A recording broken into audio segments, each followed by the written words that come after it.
दोस्तों, आत्मा या भूत प्रेत शब्द सुनकर हमारे अक्सर रोंगटे खड़े हो जाते हैं और हमें डर का एहसास होने लगता है। ये शब्द हमारे कान में रात में पड़ जाए तो हमें ऐसा लगने लगता है कि जैसे कोई भूत प्रेत हमारे पीछे खड़ा हो। अगर रात का समय हो और हमें एक लाश दिख जाए तो कितना भयानक मंजर होगा। दोस्तों, जो कहानी हम आपको बताने वाले हैं वो कहानी दरअसल डेड बॉडी की कहानी है। जो एक आदमी इस डेड बॉडी के पास गया और उसके बाद क्या हुआ हम आपको आगे कहानी में बताने वाले हैं। तो नमस्कार दोस्तों, भूत पावर में आपका बहुत बहुत स्वागत है। अगर आप हमारे चैनल पर नए हैं तो कृपया करके हमारे चैनल को सब्सक्राइब कर लें ताकि आने वाली हर एक कहानी आप तक पहुंचती रहे। तो ज़्यादा देर न करते हुए सुनते हैं इस कहानी को। मेरा नाम संजू है और मैं एक इलेक्ट्रिक मैन हूँ जो अक्सर लोगों के घरों की लाइट ठीक करता हूँ।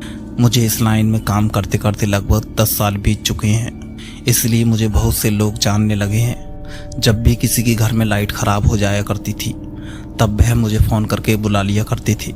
मेरा फ़ोन नंबर लगभग सभी के पास था जिसकी घर की लाइट मैं ठीक कर चुका था। इसी तरह से मुझे एक अनजान नंबर से कॉल आई और मुझे बताया गया कि हमारे घर की लाइट ख़राब हो गई है, आप जितनी जल्दी से आ सकते हैं इतनी जल्दी आ जाइए। उस समय रात के 8 बज रहे थे।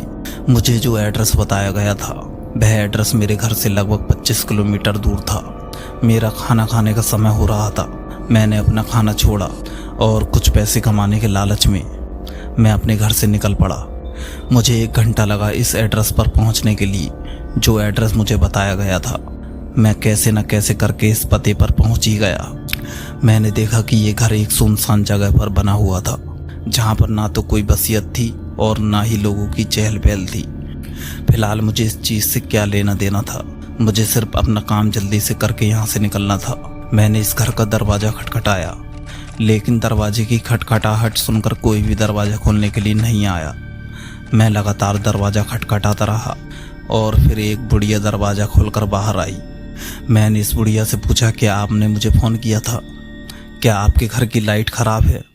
तो उसने हाँ में जवाब दिया और मुझसे कहा कि बेटा मुझे थोड़ा कम सुनाई आता है। दरअसल दोस्तों, वह बुढ़िया कुछ ऊंचा सुनती थी।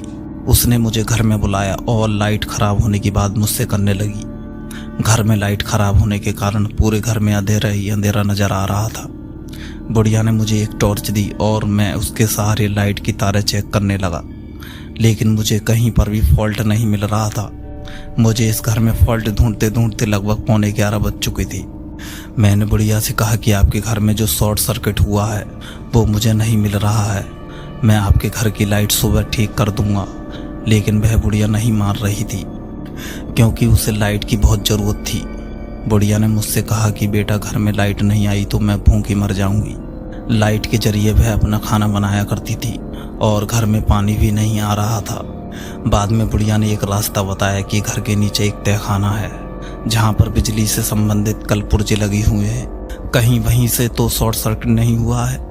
मैंने बुढ़िया की बात को गौर से सुना और मैं टॉर्च लेकर तहखाने की तरफ जाने लगा क्योंकि मुझे भी अपने घर जल्दी जाना था, इसलिए मैं इस घर की लाइट जल्दी से जल्दी ठीक करना चाहता था।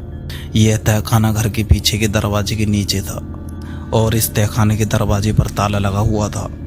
बुढ़िया ने मुझे इस तहखाने की चाबी पहले ही दे दी थी। मैंने सबसे पहले इस तहखाने का ताला खोला। इस तहखाने में नीचे की तरफ सीढ़ियाँ जा रही थी। यहाँ पर बहुत ही भयानक अंधेरा हो रहा था। मेरे हाथ में टॉर्च थी। मैं टॉर्च के सहारे नीचे की ओर चलता जा रहा था। इस तहखाने में बहुत ही बुरी स्मेल आ रही थी। ऐसा लग रहा था कि जैसे कि मैं किसी मुर्दा घर में आ गया हूँ। इस तहखाने से किसी प्रकार की कोई आवाज़ नहीं आ रही थी। हर जगह पर यहाँ पर सन्नाटा ही सन्नाटा दिखाई दे रहा था। मैं टॉर्च मार मार कर सभी जगह तारों को चेक कर रहा था और हर जगह मकड़ी के जाले बेहिसाब लगे हुए थे। मुझे ऐसा लग रहा था कि ये तहखाना लगभग 20 वर्षों से नहीं खुला है। एक जगह पर मैंने टॉर्च मारी, तब उस जगह पर मुझे एमसीवी के कुछ स्विच दिखाई दिए जो सभी के सभी नीचे की तरफ गिरे हुए थे। मैंने सबसे पहले इन एमसीवी के स्विचों को ऊपर किया। घर में सभी जगह पर लाइट चालू हो चुकी थी लेकिन उस तहखाने में लाइट नहीं आई। मैंने इस तहखाने के सभी ऑन ऑफ स्विच ऑन करके देख लिए थे लेकिन कोई भी स्विच काम नहीं कर रहा था। उस समय रात के करीब 12 बज चुके थे। मैंने तहखाने की लाइट पर ज़्यादा ध्यान नहीं दिया और मैं वहाँ से निकलने लगा। मैंने सीढ़ी पर जैसे ही अपना पहला कदम रखा तो मेरा पिछला पैर किसी ने जोर से पकड़ लिया। मैंने टॉर्च के सहारे पीछे देखा तो वहाँ पर एक लाश पड़ी हुई थी और उस लाश के हाथ में मेरा पैर था, जो कि काफ़ी अच्छी तरह से जकड़ा हुआ था। मैंने इस लाश को देखा ही था कि मेरे मुंह से एक जोरदार चीख निकली। ये नज़ारा देख मेरे होश बावले हो चुकी थी। मेरे शरीर में एक तरह से सुन्नी सी फैल चुकी थी। मैं डर के मारे कपकपाने लगा था और जोर जोर से अपने पैर उस लाश पे मार रहा था। कुछ देर के बाद इस लाश ने मेरा पैर छोड़ दिया और मैं जल्दी से सीढ़ियों की तरफ भागने लगा। तभी अचानक से तहखाने का दरवाजा बंद हो गया और मैं वहीं पर कैद हो गया।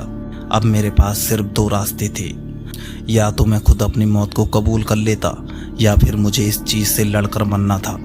दोनों तरफ से मौत मेरी ही पक्की थी। डर तो मुझे लग रहा था, लेकिन मैंने अपने डर को सीने में दफन कर लिया था। टॉर्च से मैं देख पा रहा था कि लाश अब चलने लगी है और मेरी तरफ आ रही है। ये लाश इस तरह से आवाज़ निकाल रही थी जैसे कोई राक्षस यहाँ पर मौजूद हो। इस लाश की खौफनाक आवाज़ मैं अच्छी तरह से सुन पा रहा था।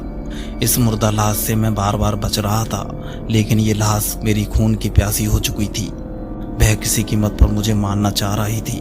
कुछ देर के बाद अब मेरा टॉर्च ने भी साथ देना छोड़ दिया था। अब अंधेरे के सिवा इस तहखाने में मुझे कुछ भी दिखाई नहीं दे रहा था। मैं इस मुर्दा लाश की आवाज़ सुनकर अपने आप को बचाने की कोशिश करता रहा। उस समय रात के करीब 3:30 बज चुके थे। दोस्तों, आप भी जानते हैं कि नेगेटिव एनर्जी का प्रभाव रात के 12 बजे से पौने 4 बजे तक रहता है, लेकिन मैंने हार नहीं मानी। उस मुर्दा लाश से लड़ता रहा। लड़ते लड़ते मेरा शरीर भी अब साथ देना छोड़ चुका था। अब मैं बहुत ही ज़्यादा थक चुका था। अब मेरे शरीर में तनक सी भी जान नहीं बची थी कि मैं उस मुर्दा लाश से और ज़्यादा लड़ सकूं। मैं एक जगह पर छुपकर बैठ गया था। ये मुर्दा लाश मुझे चारों तरफ ढूंढ रही थी। अब तहखाने में शांत सा माहौल हो चुका था। अब उस लाश की आवाज़ भी मुझे सुनाई नहीं दे रही थी, लेकिन अचानक से इस मुर्दे ने अपने हाथों से मेरी गर्दन दबा ली। मुझे उस मुर्दे ने ऊपर की तरफ तान दिया था और वह मेरा खून पीना चाह रहा था। जैसे ही उसने अपने नुकीले दांत मेरी गर्दन पर रखे, मैं जोर जोर से झटपटाने लगा, लेकिन वह मुर्दा मेरी गर्दन नहीं छोड़ रहा था। कुछ देर के बाद अब 4 बज चुके थे और इसी पहर में भूत प्रेतों की शक्ति बहुत ही ज़्यादा कम हो जाती है। मेरी गर्दन इस मुर्दे के हाथों में थी और मैं जोर जोर से झटपटा रहा था, लेकिन इस मुर्दे को एक झटका सा लगा कि उसने मेरी गर्दन छोड़ दी और वह लाश की तरह गिर पड़ा। अब तहखाने का दरवाज़ा भी खुल चुका था। मैं आनन फानन में तहखाने से जल्दी से ऊपर आया। मैंने घर में रहने वाली बुढ़िया को बहुत आवाज़ें दी, लेकिन वह नहीं सुन रही थी, क्योंकि वहाँ पर कोई असल में बुढ़िया थी ही नहीं, बल्कि वो बुढ़िया के भेष में एक आत्मा थी। उस घर में 20 साल से कोई भी नहीं रह रहा था जो बुढ़िया संजू को दिखाई दी थी। दरअसल वह बुढ़िया और उसका हस्बैंड 20 साल पहले इसी घर में मर चुके थे। इस बुढ़िया का हस्बैंड हार्ट अटैक की वजह से मारा गया था। बुढ़िया ने अपने हस्बैंड की लाश को इस तहखाने में छिपा दिया था और ताला लगा दिया था। कुछ दिन के बाद बुढ़िया ने इसी घर में आत्महत्या कर ली थी। संजू ने जो ये नज़ारा इस घर में देखा था, दरअसल उन आत्माओं का छल था। दरअसल ये आत्मा किसी अनजान आदमी को मारकर अपने लिए मुक्ति पाना चाहती थी, इसलिए संजू के साथ इन आत्माओं ने ये भयानक खेल रचा। दोस्तों, आपको ये कहानी कैसी लगी हमें कमेंट में ज़रूर बताएं। अगर आप इस तरह की डरावनी कहानियाँ सुनना पसंद करते हैं तो हमारे चैनल को सब्सक्राइब कर लें, ताकि आने वाली हर एक वीडियो की नोटिफिकेशन आप तक पहुँचती रहे। तो नमस्कार दोस्तों, मिलते हैं एक नई कहानी में।